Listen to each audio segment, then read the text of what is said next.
ओम श्री सिद्धभैरव. बघा आज काय आहे? सावित्रीबाई स्मृती दिन. बघा आपल्या या भारतामध्ये पूर्वी ना महिलांना शिक्षणाचं प्राधान्य नव्हतं. महिलांनी काय करायचं? चूल आणि मूल.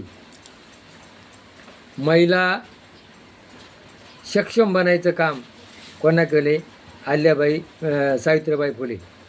बघा रामायणामध्ये उदाहरण आहे का त्यावेळेपासून स्त्रीला तुच्छ मानलं जायचं आणि रामाच्या पाय लागल्यामुळं तिचा उद्धार झाला असं सांगितलेलं आहे.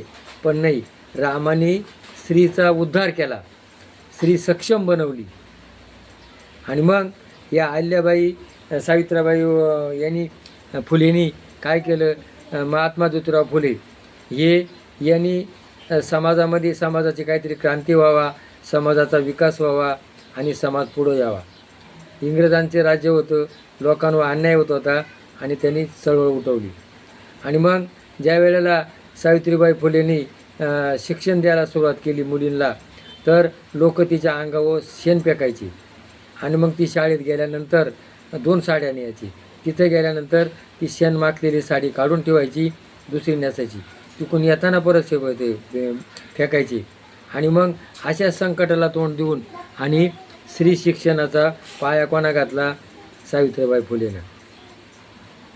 आणि मग म्हणून आज आपली राष्ट्रपती कोण आहे? मुर्मू. आपली इंदिरा गांधी पंतप्रधान झाली.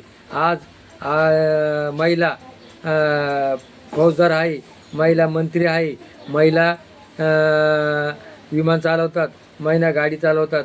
सगळ्या क्षेत्रामध्ये महिलाला प्राधान्य कोणा दिलं? शिक्षण जर नसतं तर आज महिलांनी हे केलं नसतं.